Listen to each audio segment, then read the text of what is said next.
मेरा नाम वेदिका है। आज के दिन मेरे भाई की शादी हुई थी। बड़े अरमानों से हम अपनी भाभी को अपने घर में लेकर आए थे।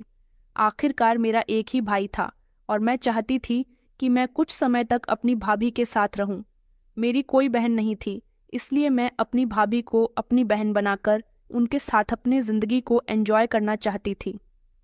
हम उत्तर प्रदेश के झांसी जिले के एक छोटे से गांव के रहने वाले थे। हमारे गांव के लोग आपस में बड़े प्रेम और मोहब्बत से रहा करते थे। हमारे गांव में मान मर्यादाओं को अहमियत दी जाती थी। मेरे भैया शहर में नौकरी करते थे और उनको शहर की ही एक लड़की से मोहब्बत हो गई थी।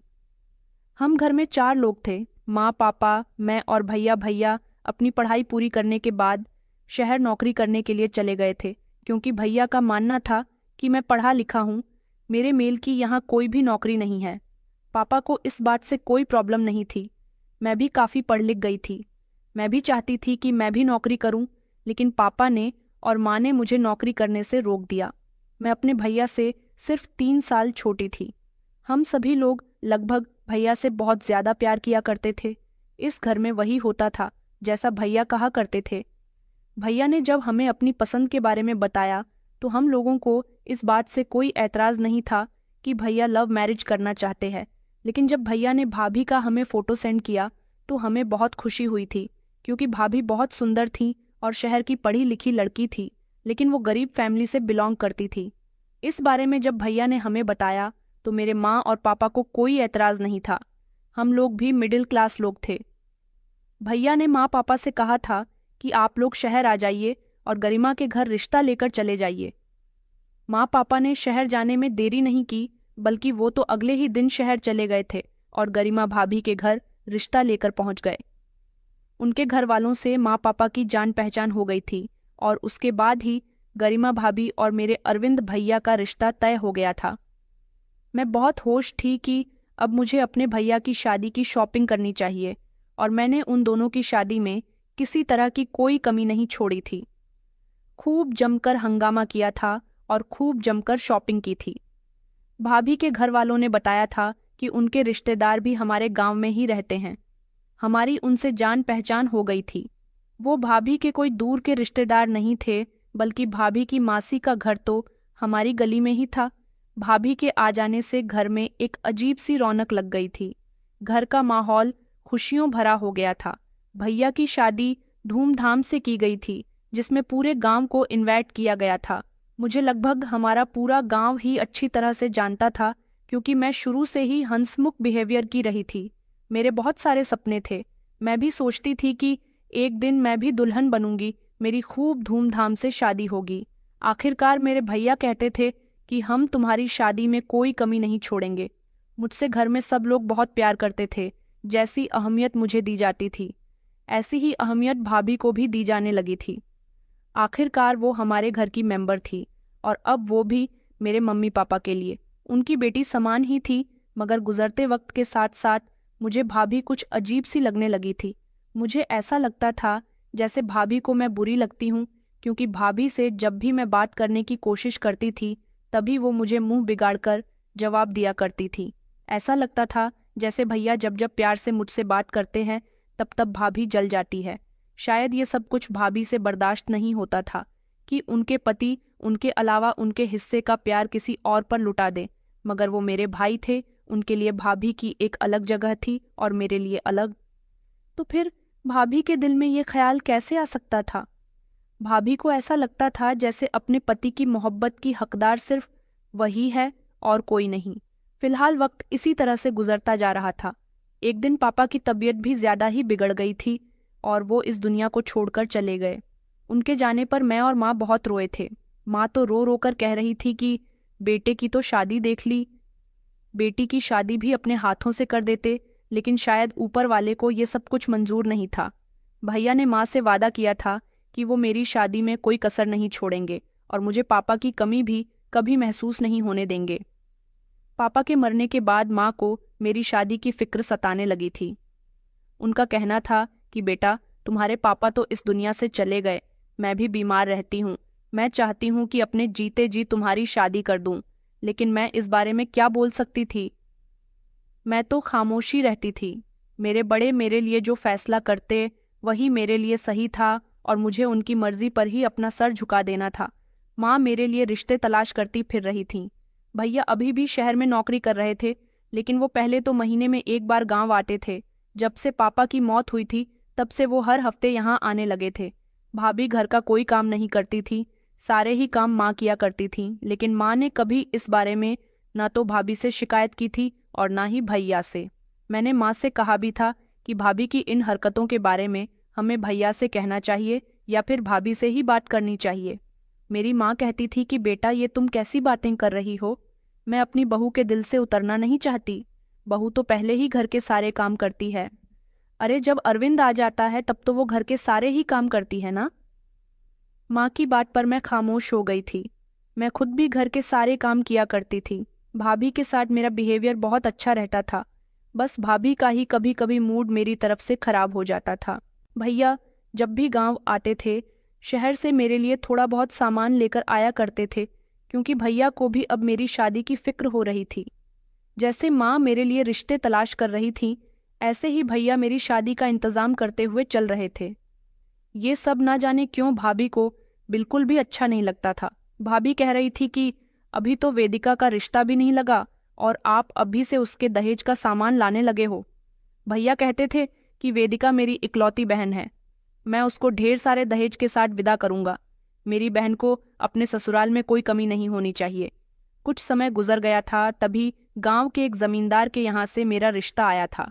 भैया और माटो इस रिश्ते से बहुत खुश हुए थे और उन्होंने फौरन ही रिश्ते के लिए हाँ कर दी थी, क्योंकि लड़का शहर का पढ़ा लिखा था और फिर गांव के सबसे बड़े जमींदार का बेटा था, जो हमारे गांव के अमीर लोगों में आते थे। ये रिश्ता खुद हमारे घर चलकर आना हमारे लिए सौभाग्य की बात थी। अभी सिर्फ मेरा रिश्ता ही तय हुआ था और लड़के वालों की तरफ से खबर आई थी कि वो इंगेजमेंट करना चाहते हैं। मेरी इंगेजमेंट भी खूब धूमधाम से की गई थी। हम सब लोग बहुत खुश थे। मैं भी इस रिश्ते से राजी थी। मैं हमेशा ही यही सोचती थी कि मेरी शादी एक ऐसे इंसान के साथ हो जो मेरा हमेशा ख्याल रखे और जहां मेरी हर ख्वाहिश पूरी की जाए।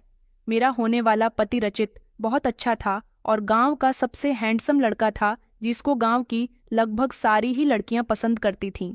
मैं अपने आप को बहुत खुशकिस्मत समझ रही थी, जिसकी शादी एक ऐसे इंसान से होने जा रही थी जिसको गांव की सारी लड़कियां अच्छा समझती थीं। लेकिन एंगेजमेंट वाले दिन कुछ ऐसा हुआ जिसने हमारी खुशियों को कम कर दिया था। मेरी खुशी रचित के साथ जुड़ चुकी थी। मैं इस रिश्ते से बहुत खुश थी और मेरी ये खुशी मेरे परिवार वाले अच्छी तरह से नोटिस कर रहे थे कि जब से मेरा रिश्ता लगा है मेरी खुशी के ठिकाने नहीं है। एंगेजमेंट वाले दिन रचित के परिवार वालों ने मेरे भैया से बातचीत की और उनसे कहा कि हमारा बेटा शहर से पढ़ लिख कर आया है और हम लोग भी कम पैसे वाले नहीं हैं। हम आपसे लेन देन की बात करना चाहते हैं। भैया ये बात सुनकर चौंक गए थे। उन्होंने कहा कि हमारा बेटा सबसे ज्यादा समझदार और अच्छा है। हम चाहे तो उसके लिए आपकी बहन जैसी ढेर सारी लड़कियां ला सकते हैं, मगर हमने आपकी बहन को सेलेक्ट किया क्योंकि हमें अपने रचित के लिए वही लड़की पसंद आ गई थी। भैया कहने लगे कि मैं आप लोगों की बात नहीं समझ पा रहा, आपके इस तरह के लेन देन की बात कर रहे हो। उन्होंने कहा कि हमें यही कोई 40 तोले सोना और दहेज का लग्जरी सामान और 20 लाख केन्स चाहिए। ये बात सुनकर तो भैया के होश उड़ गए थे। भैया ने कहा, ये आप लोग क्या कह रहे हो? मैं इतने सारे जेवरों का और पैसों का इंतजाम कहाँ से कर सकता हूँ? मैं तो खुद एक मामूली सी नौकरी करता हूँ। हाँ, मगर मैं इतना जरूर कर सकता हूँ कि अपनी बहन को लग्जरी दहेज दे सकता हूँ। ये बात सुनकर रचित के परिवार वालों ने हंगामा करना शुरू कर दिया। उन्होंने कहा कि हमारे बेटे के लिए लड़कियों की कमी नहीं है। हम चाहें तो हमें इससे भी ज्यादा दहेज के साथ आपकी बहन से भी अच्छी लड़की मिल सकती है। आप तो शहर में नौकरी करते हो, अच्छा कमा लेते हो, तो क्या अपनी बहन को इतना दहेज भी नहीं दे सकते? ये बात सुनकर मेरे भैया कुछ परेशान हो गए थे। उनको भाभी ने समझाया भी था कि आपको लड़के वालों की ये शर्त नहीं माननी चाहिए। माँ भी परेशान हो गई थी कि अगर रचित के परिवार वालों को इतनी डिमांड्स करनी ही थी तो ये बात उन्होंने रिश्ता तय होने से पहले क्यों नहीं बताई। ये सारी शर्तें सगाई के दिन सामने लाने की क्या जरूरत थी? मुझे भी इस बारे में पता चल गया था। मैं खामोश हो गई थी। मुझे रचित के परिवार वालों से ऐसी उम्मीद नहीं थी क्योंकि ऐसे दान दहेज की उम्मीद तो वही लोग करते हैं जो लालची होते हैं। उन लोगों को भी एक तरह से लालच था जो दहेज के साथ साथ जेवर और रकम की भी मांग कर रहे थे। इन सारी बातों से मेरा दिल बहुत उदास हो रहा था। मैं जिस तरह से अपनी शादी से खुश थी, ये बातें जब मेरे सामने आई तो मैं उदास हो गई थी। भैया ने मेरे सर पर हाथ रखा और कहने लगे कि तुम क्या चाहती हो? मैंने तो अपनी नज़र झुका दी थी। मैंने कहा, भैया मैं कुछ नहीं चाहती, जैसा आप बेहतर समझो, मैं उसी में खुश हूँ। इतने में ही भाभी बोल पड़ी थीं। उन्होंने कहा कि आखिर आप इतने पैसों का और इतने जेवर का इंतजाम कहाँ से करोगे? भैया कहने लगे कि अपनी बहन की खातिर मैं कुछ भी करूँगा। अभी मेरे पास अपनी बहन की शादी का इंतजाम नहीं है तो क्या हुआ, मैं दिन रात मेहनत करूँगा और उसकी शादी का इंतजाम करके ही रहूँगा। मुझे रचित के परिवार वालों से थोड़ा समय चाहिए। मैं अपनी बहन की शादी रचित के साथ ही करूँगा। माँ कहने लगी कि बेटा लेकिन ये सब कुछ कैसे होगा? भैया कहने लगे, माँ आप फिक्र क्यों कर रही हो? रचित जैसे अच्छे लड़के का रिश्ता हमारे हाथ से नहीं जाना चाहिए। रचित जैसे अच्छे लड़के का रिश्ता हमारे हाथ से नहीं जाना चाहिए। भैया ने रचित के परिवार वालों से बात की थी और उनसे कहा था कि मुझे 6 महीने का समय चाहिए। मैं कंपनी से लोन ले लूंगा, मगर ये रिश्ता खत्म नहीं होना चाहिए। रचित के परिवार वालों ने भैया की बात मान ली थी। भैया ने कहा था कि मेरे लिए सब कुछ कोई मुश्किल काम नहीं है, बस मुझे थोड़ा सा वक्त चाहिए। ऊपर वाले की कृपा से मैं दिन रात मेहनत करूंगा और अपनी बहन की शादी खूब धूमधाम से करूंगा। भैया ने हमें भरोसा दिलाया था और अब भैया ने हर हफ्ते आने के बजाय महीने में एक बार ही गांव का चक्कर लगाना शुरू कर दिया था। भैया हर महीने अब जब भी घर आते थे, शहर से ही मेरे लिए थोड़ा सा जेवर लेकर आ जाते थे और उसे माँ के हवाले कर दिया करते थे। माँ से कहते थे कि इस वेदिका की शादी के लिए जमा कर रहा हूँ। 6 महीने तक रचित के परिवार वालों के मुताबिक उतना ही जेवर इकट्ठा कर लूंगा। और रही पैसे की बात, तो पैसे तो पहले ही मैंने वेदिका की शादी के लिए जमा कर लिए थे। नाखुश थी कि मेरे भैया मेरे लिए बहुत कुछ कर रहे थे, मगर इस सब के दौरान भाभी का मूड दिन ब दिन खराब होता जा रहा था। जब भी भैया घर आते थे, वो भैया से छोटी छोटी बात पर झगड़ा करने लग जाती थी और मुझसे तो वह बात करना भी पसंद नहीं करती थी। हमेशा घर के कामों के दौरान वो मुझे छोटी छोटी बातों पर ताना दिया करती थी। कहती थी कि मेरा पति तुम्हारी वजह से दिन रात मेहनत कर रहा है, उसे अपनी सेहत का भी कोई ख्याल नहीं, ये सब सिर्फ तुम्हारी वजह से हुआ है। मैं भाभी से कहती थी कि भाभी भैया ये सब कुछ अपनी खुशी से कर रहे हैं। मैंने तो उनसे कहा था कि मैं आप लोग जैसा चाहोगे वैसा कर सकती हूँ, मैं भी अपने भैया को परेशान नहीं करना चाहती हूँ। भाभी कहने लगी कि शराफत के ड्रामे मेरे सामने मत करना, जितनी अच्छी बनने की तुम कोशिश करती हो इतनी अच्छी तुम हो नहीं। मैं भाभी की इस बात पर खामोश हो जाती थी। वो अक्सर माँ और भैया के सामने अच्छी बनने की कोशिश करती थीं। पीछे तो हमेशा उनका मूड खराब ही रहता था। जैसे तैसे 6 महीने भी गुजर गए थे। मेरी शादी का वक्त करीब आ रहा था। भैया 15 दिन के लिए अपने ऑफिस से छुट्टी लेकर गांव आ गए थे। भैया वहां से भी मेरे लिए काफ़ी सारा सामान लेकर आए थे। जिस दिन भैया आए थे मैं बहुत खुश थी और मुझे रोना भी आ रहा था कि अब मैं इस घर को छोड़कर जाने वाली हूँ। घर में मेरी शादी की तैयारियां चल रही थीं और इसी दौरान हमें एक नई खुशखबरी मिली जिसने हम सबके होठों पर ढेर सारी मुस्कुराहट ला दी थी। वो खुशखबरी ये थी कि भाभी माँ बनने वाली थीं। हम सब लोग बहुत खुश थे। मेरी शादी का लगभग सारा इंतजाम भी हो चुका था। भैया ने सारे ही जेवर इकट्ठे कर लिए थे और वो पैसे भी शहर से लेकर आए थे। वो सारा ही सामान मेरी माँ की अलमारी की तिजोरी में रख दिया गया था। ये बात मेरी शादी से 3 दिन पहले की है, जब रात के समय हम लोग खुशी खुशी एक साथ खाना खाने के बाद अपने अपने कमरों में चले गए थे, मगर ना जाने क्यों खाना खाते ही मुझे बहुत तेज नींद आ रही थी। कुछ ऐसा ही माँ ने भी कहा था और भैया भी उस दिन जल्दी ही अपने कमरे में सोने के लिए चले गए थे। अगले दिन सुबह मेरी आंख खुली तो सुबह के 11 बज रहे थे और मेरा दिमाग भी बहुत भारी हो रहा था। मैं इतना तो कभी भी नहीं सोती थी। मैं जैसे ही कमरे से निकलकर बाहर गई तो मुझे पता चला कि आज तो माँ भी देर तक सो रही है और भैया भी सोए हुए हैं। बस भाभी ही जाग रही थी। बड़ी ही अजीब बात थी, सब लोगों को इतनी नींद आ रही थी ऐसा हमारे घर में पहली बार हुआ था। हमारे घर के सभी लोग सुबह के 7 या 8 बजे तक उठ जाया करते थे। इतनी देर तक तो कोई भी नहीं सोता था। तो फिर आज सबको क्या हो गया था? भैया और माँ तो काफ़ी देर से उठे थे। मुझे लगा कि शायद शादी की तैयारियों की कुछ ज़्यादा ही थकन हो रही है, तभी तो हम लोग इतनी देर से जाग रहे थे। अजीब बात यह थी कि हम तीनों के ही सर में दर्द हो रहा था, जबकि भाभी बिल्कुल ठीक ठाक थीं। धीरे धीरे शादी वाला दिन भी आ गया था। शादी वाले दिन दोपहर के समय भैया ने भाभी से कहा था कि माँ की अलमारी से निकालकर सारे जेवर ले आओ। थोड़ी देर बाद जब भाभी वापस आई तो उन्होंने मेरे पास आते ही एक झटके से मेरा बाजू पकड़ लिया और कहने लगी कि बताओ जेवरात कहाँ है। मैंने उनको चौंक कर देखा। मैंने कहा, भाभी आप ये क्या कह रही हो? भैया ने भी पूछा, क्या कर रही हो? छोड़ो, मेरी बहन को क्या बात है, बताओ मुझे। भाभी कहने लगी कि मैं काफ़ी दिन से सोच रही हूँ कि आपको बताऊं कि आपकी बहन का किसी से चक्कर चल रहा है, लेकिन मैंने सोचा कि आप तो अपनी बहन पर बहुत भरोसा करते हो। वहाँ अलमारी में जेवर मौजूद नहीं है। भैया कहने लगे, तो फिर जेवर कहाँ गए? भाभी बोली कि तुम्हारी बहन को ही पता होगा, इससे पूछो। मैंने खुद अपने इन कानों से इसे इसके आशिक के साथ बातें करते हुए सुना था। ये उसके साथ भागने की प्लानिंग बना रही थी। इसने कहा था कि शादी से थोड़ी देर पहले ये यहाँ से भाग जाएगी, लेकिन तुम्हारी बहन इतनी चालाक है कि इसने जेवर पहले ही गायब कर दिए।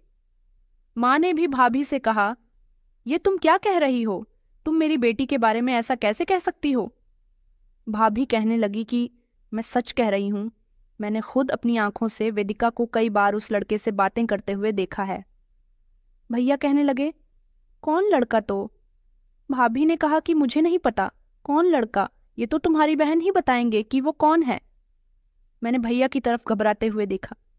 भैया की आंखों में उबलता हुआ गुस्सा मुझे साफ नजर आ रहा था। मैंने कहा, नहीं भैया, भाभी झूठ बोल रही हैं, मैंने तो ऐसा कुछ भी नहीं किया। उधर मेरी भाभी मेरी तरफ से बोल रही थी, लेकिन भाभी भैया को मेरे खिलाफ भड़काने में कामयाब रही। मेरी सारी खुशी बेकार गई और भैया ने इस बात पर यकीन कर लिया कि जेवर भी मैंने ही गायब किए हैं और मेरा किसी लड़के से अफेयर भी चल। भैया ने माँ से कहा कि इस पर ध्यान रखो, इसे कमरे में बंद कर दो, ऐसा ना हो कि ये हमारी इज्जत कुचलकर यहाँ से चली जाए।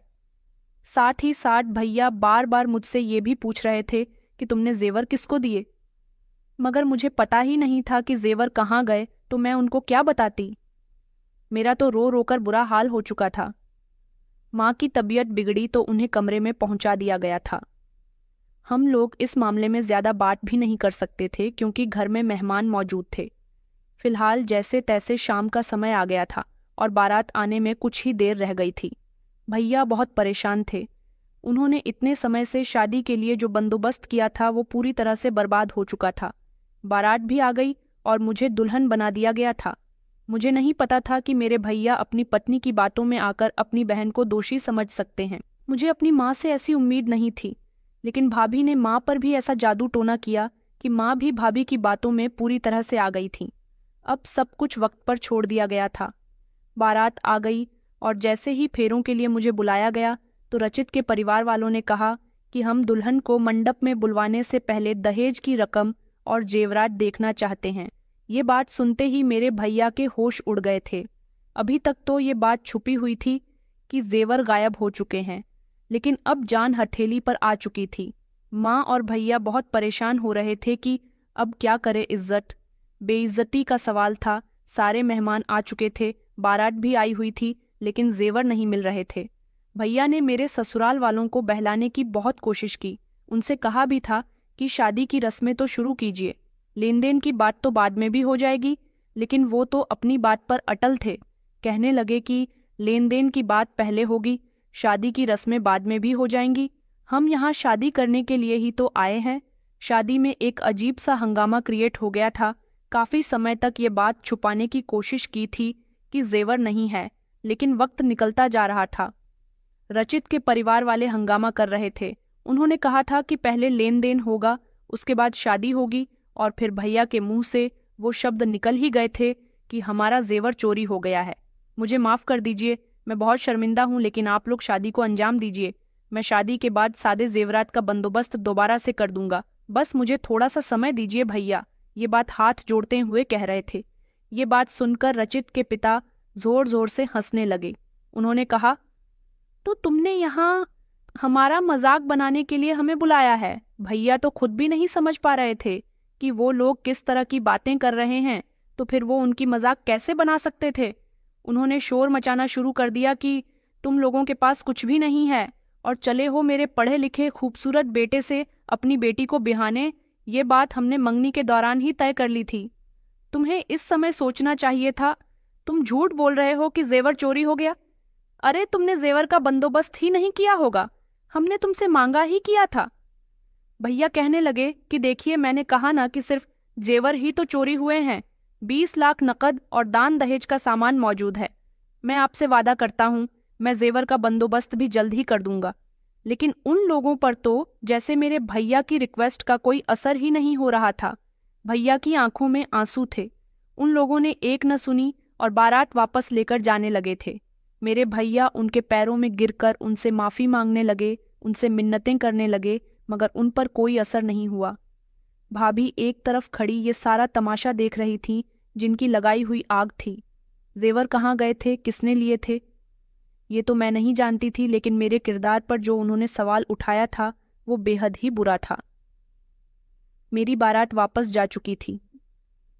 मेरे भैया ने मेरी शादी का जो इंतजाम किया था वो सब धरा का धरा रह गया था, सिर्फ उन जेवरात की वजह से जिसका वो न जाने कितने समय से इंतजाम करते हुए आ रहे थे।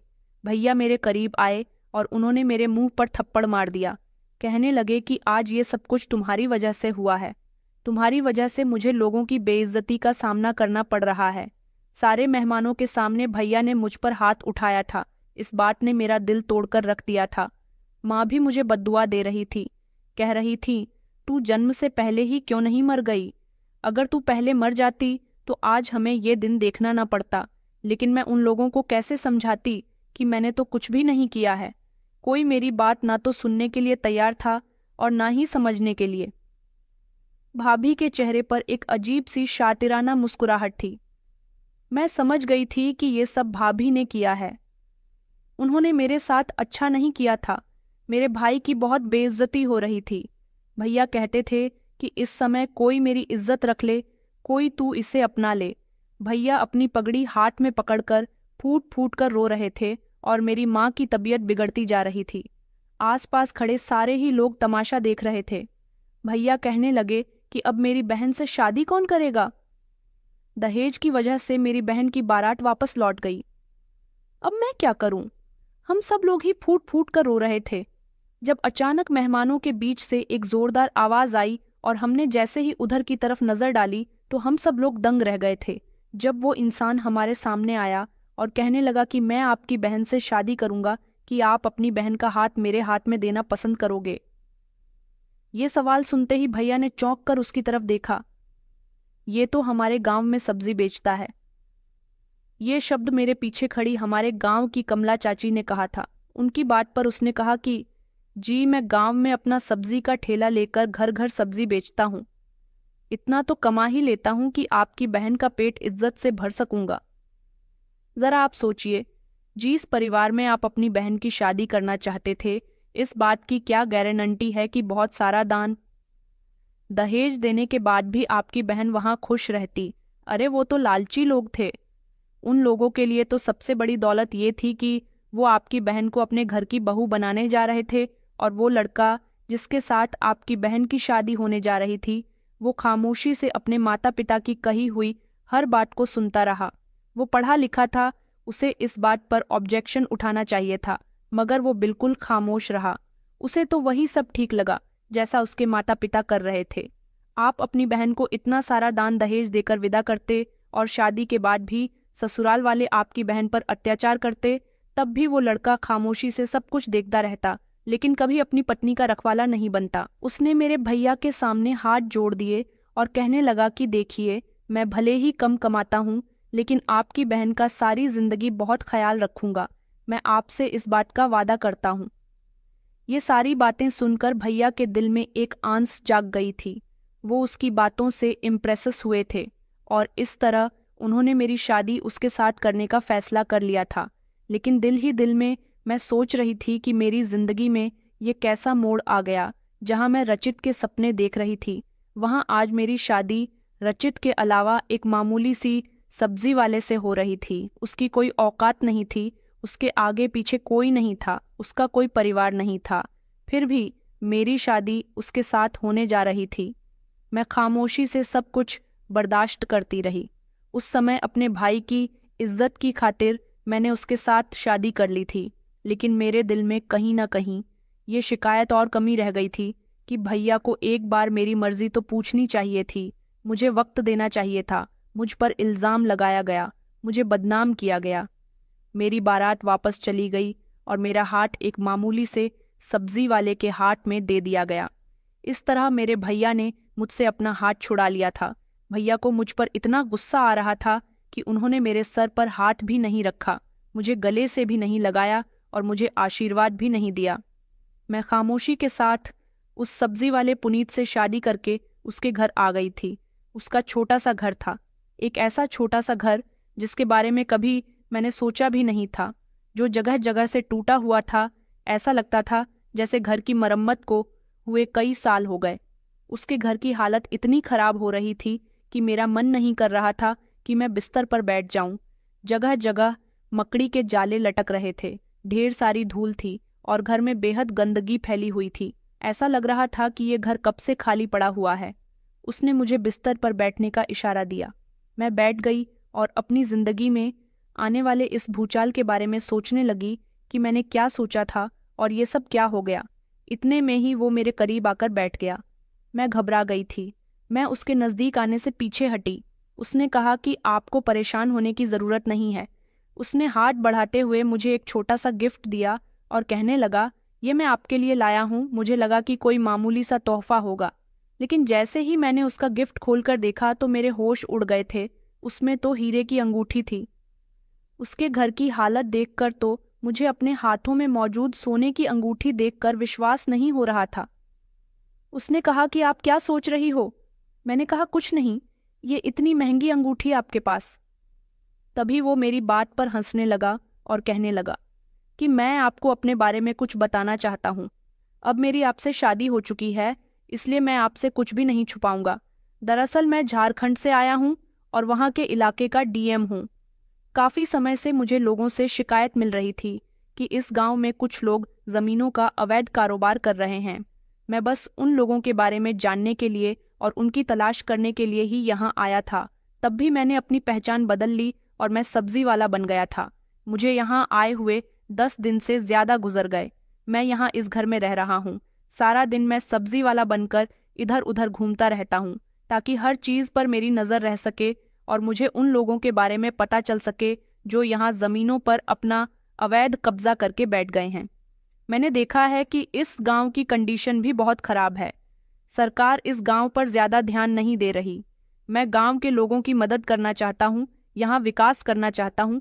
मैंने देखा है कि यहाँ की सड़कें बहुत खराब हैं।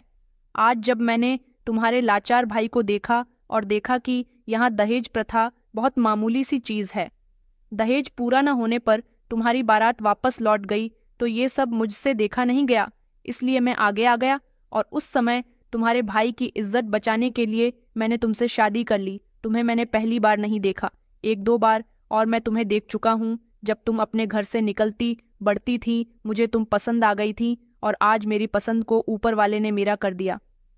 मैं खुश हूँ तुमसे शादी करके। पुनीत की बातें सुनकर तो मुझे अपने कानों पर विश्वास नहीं हो रहा था। जिस इंसान को मैं एक मामूली सा इंसान समझ रही थी, वो डीएम था। पुनीत कहने लगा कि ऊपर वाले की कृपा से मेरे पास सब कुछ है। मैं तुम्हें अपने साथ अपने घर ले जाऊंगा। बस मैं जिस काम से यहाँ आया हूँ, मेरा वो काम हो जाए। पुनीत की बात सुनकर मेरी खुशी की इम्तिहान नहीं रही थी। ऊपर वाले ने मुझे रचित से भी ज्यादा अच्छा इंसान दिया था। पुनीत एक अमीर इंसान और पढ़ा लिखा इंसान होने के साथ साथ ईमानदार इंसान भी था, जिसने मेरा बहुत ख्याल रखा था। शादी के बाद इस फूटे फूटे घर की मैंने सफाई की थी और इसको रहने काबिल कर दिया था, क्योंकि पुनीत यहाँ सिर्फ थोड़ी बहुत देर के लिए ही आया करते थे ताकि उन पर किसी को शक ना हो। उनके पास बहुत सारे पैसे थे, वो मेरी हर ख्वाहिश को पूरी किया करते थे। भाभी को लगा था कि गांव के सब्जी वाले के साथ शादी करने के बाद मेरी जिंदगी और ज्यादा खराब हो जाएगी, तभी तो वो मेरी विदाई पर हंस रही थी, लेकिन मुझे नहीं पता था कि मेरी जिंदगी रचित से ज्यादा तो पुनीत के साथ अच्छी गुजरेगी। मैं बहुत खुश थी।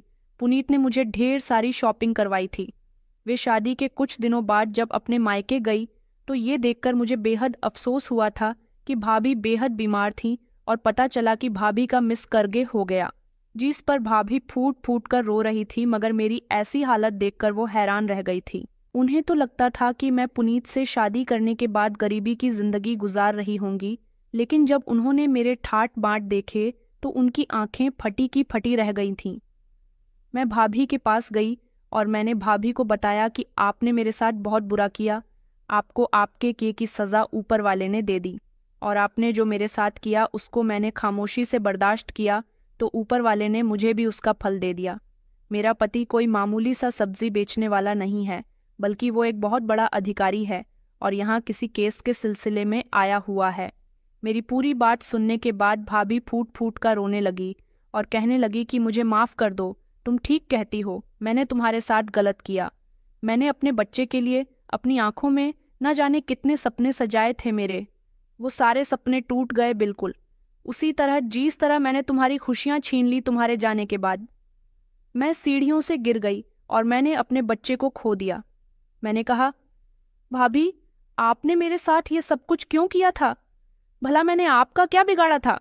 आपने मुझे मेरे ही भैया की नज़रों में गलत साबित कर दिया। आखिर आपने ऐसा क्यों किया? भाभी रोते हुए कहने लगी, दरअसल मुझे ये सब कुछ बहुत बुरा लगता था कि मेरे पति तुम पर हक क्यों जताते हैं। वो मुझसे ज्यादा तुम्हें अहमियत देते थे। जब मुझे पता चला कि वो तुम्हारी शादी के लिए ढेर सारे जेवर का बंदोबस्त कर रहे हैं, तब मुझसे रुका नहीं गया और मैंने एक रात भर के सारे लोगों को रात के खाने में नींद की दवाई मिलाकर दे दी थी, जिससे सब लोग गहरी नींद में सो गए। फिर मैंने तिजोरी से जेवर चुराकर अपनी मासी के घर रख दिए और इल्जाम तुम पर लगा दिया कि तुमने किसी लड़के को वो जेवर दिए हैं और तुम्हारा उसके साथ अफेयर भी चल रहा है। तुम भागने वाली हो। तुम्हारे भैया ने मेरी बातों पर यकीन कर लिया। वो हाथ जोड़कर फूट फूट कर रोने लगी थी। उन्होंने कहा कि मैं उसी वर को अपने काम में लेना चाहती थी। मुझे ये बात बिल्कुल भी अच्छी नहीं लगी कि मेरे पति ने अपनी बहन के लिए इतना सब कुछ किया। भाभी मुझे रोते हुए अपनी कहानी बता रही थीं। इतनी ही देर में भैया कमरे के अंदर आ गए और उन्होंने भाभी की बताई हुई एक एक बात सुन ली थी। आज ये सच्चाई भैया के सामने आ गई तो भैया भाभी पर बहुत बरसने लगे और मेरे आगे शर्मिंदा होने लगे। कहने लगे कि मुझे माफ़ कर दो, मैं तुम्हारी भाभी के कहने में आ गया था। गलती सिर्फ तुम्हारी भाभी की नहीं बल्कि मेरी भी है। मुझे इसकी बातों में नहीं आना चाहिए था और अपनी बहन पर भरोसा करना चाहिए था, लेकिन मैं बहुत शर्मिंदा हूँ, मुझे माफ़ कर दो। मैंने कहा, नहीं भैया, आपने कोई गलती नहीं की। भाभी भी रो रोकर मुझसे माफ़ी मांग रही थी, लेकिन भैया ने कहा था कि मैं कभी तुम्हें माफ़ नहीं करूँगा, भले ही मेरी बहन तुम्हें माफ़ कर दे। मैंने भैया को पुनीत के बारे में भी सब कुछ बता दिया, जिस पर भैया के दिल को एक अजीब सा सुकून मिला था। भैया कहने लगे कि मुझे तो विश्वास ही नहीं हो रहा कि तुम सच कह रही हो। भैया ने भाभी को माफ़ नहीं किया था, लेकिन मैंने अपने भैया भाभी को माफ़ कर दिया था। भाभी भैया का दिल जीतना चाहती थी। भैया को इस बात पर गुस्सा था कि उन्होंने अपनी बेकसूर बहन को से उतार दिया था। भाभी भैया को मनाने की बहुत कोशिश कर रही थी। मैं तो फिर अपने घर आ गई थी, लेकिन अगले ही दिन जब भाभी मेरे घर आई तो मैं उनको देखकर हैरान रह गई। उन्होंने मुझसे घर आकर दोबारा से माफ़ी मांगी थी और साथ ही पुनीत से भी बात की। उन्होंने पुनीत से कहा था कि मैं पढ़ी लिखी हूँ और काफ़ी कुछ जानती हूँ। मैं अपने पति से माफ़ी मांग रही हूँ। मैं मानती हूँ कि मैंने वेदिका के साथ बहुत गलत किया, लेकिन मैं अब अपनी गलती सुधारना चाहती हूँ। भैया भाभी से बात नहीं करते थे। माँ भी भाभी से कोई खास दिलचस्पी नहीं रखने लगी थी, लेकिन भाभी ने फिर से माँ और भैया का दिल जीतने के लिए पुनीत की मदद की। पुनीत को वैसे भी कुछ साथियों की ज़रूरत थी, लेकिन उन्हें ज़्यादा बेहतर लगा कि वो अपने काम को कामयाब करने के लिए किसी गांव के ही इंसान का साथ हासिल करे। पुनीत और भाभी ने मिलकर उन लोगों का पता लगाया जो हमारे गांव में गैरकानूनी काम कर रहे थे और गरीबों की ज़मीनों पर कब्जा कर रहे थे। भाभी के साथ से पुनीत को काफ़ी सहारा मिला था, क्योंकि मेरी भाभी भले ही गरीब परिवार से थीं, लेकिन उनके परिवार वालों ने उनको एजुकेशन दिलवाई थी। ये बात जब भैया के सामने आई तो भैया ने भाभी को माफ़ कर दिया था और कहा था कि मैं सबसे ज्यादा खुशी इसीलिए हूँ कि तुम्हें अपनी गलती का एहसास हो गया और तुमने अपनी गलती को सुधारने की कोशिश की। पुनीत ने आरोपियों को पकड़वाने के बाद जेल पहुंचा दिया था और उन पर कार्यवाही की गई थी। गांव में जितने भी चोर उचक्के थे उनको भी पकड़ा गया था। भाभी ने वो सारे ही जेवरात अपनी मांझी के घर से लाकर भैया को दे दिए थे। पुनीत ने दहेज प्रथा के खिलाफ भी आंदोलन किया था और लोगों को जागरूक किया था कि बेटियों को शिक्षा दिलाएं ताकि वो खुद पर निर्भर हो सके। पुनीत ने गांव का विकास भी किया था, गांव की सड़कें बनवाई थीं और वहां जितनी भी परेशानियां थीं उनको खत्म कर दिया था। कुछ समय के बाद वो मुझे अपने साथ लेकर अपने घर आ गए थे। उनके परिवार वालों से मिलकर मुझे बहुत खुशी हुई थी। मेरी भाभी आज भी अपनी उसकी गई गलती पर बेहद शर्मिंदा होती है। वक्त रहते अगर इंसान को अपनी गलती का एहसास हो जाए तब वो उसको सुधारने में कामयाब रहता है। ऊपर वाले ने भाभी को उनकी गलती की सज़ा कुछ इस तरह से भी दी थी कि उनकी गोद उजाड़ दी थी, लेकिन भाभी ने मुझसे माफ़ी मांग ली थी। अगर मैं गलत होती तो मेरी किस्मत में पुनीत जैसा इंसान ना लिखा होता। रचित के परिवार वालों के खिलाफ भी कार्रवाई की गई थी क्योंकि वो लोग दहेज की मांग कर रहे थे। ऐसे लोग जो दहेज की मांग करते हैं, बहुओं से ज्यादा उन्हें दहेज का लालच होता है।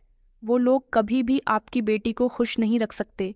मैं पुनीत के साथ शहर आ गई हूँ और यहाँ अपने पति के परिवार के साथ बहुत खुश हूँ।